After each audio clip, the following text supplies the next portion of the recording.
Попса может звучать вот так. Как и бессонница в час ночной. И так, Думаю, нас не догонят наши. и так, Reba fana J.A.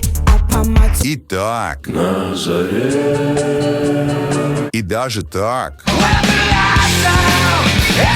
И это тоже попса. Hit the road, Jack. Don't you come back. И это попса. Вокруг шум, пусть так. И вот этот трек тоже попса. Какая, на твой взгляд, главная отличительная особенность попсы? Напиши в комментариях.